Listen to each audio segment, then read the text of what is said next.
বা চাকরির জন্য তো অনেক চেষ্টা করলাম, মানে হইলো না, কি করব? আমার জায়গাতে তো আমি আমার মেধা দিয়ে সম্পূর্ণ চেষ্টা করেছি, এমন হইলো না।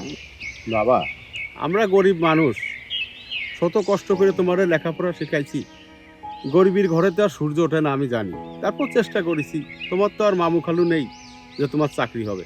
তাও দেখি যে সামনের সপ্তাহে আর একটা ইন্টারভিউ দেওয়ার কথা আছে, দেখি মনে আরেকবার দিয়ে দেখা দেখি। যাক বাবা। আল্লাহ ভরসা, এখন যা হয়।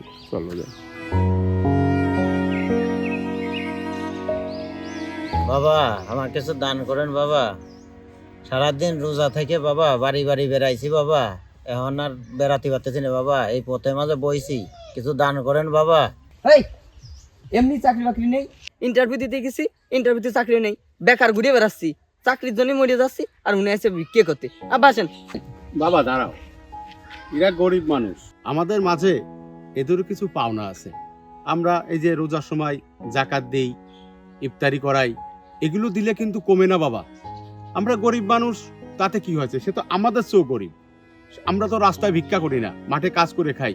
তোমার লেখাপড়া শিখেছি, চাকরি হয়নি, আল্লাহ দিলে হবে। এদের দোয়াও তো আমাদের কাজে লাগে বাবা। ওরকম গরিব মানুষের উপর ফকির উপর করতে নাই বাবা। চলো আমরা যা ইফতারি করবো আজকে তোমার সাথেই করব।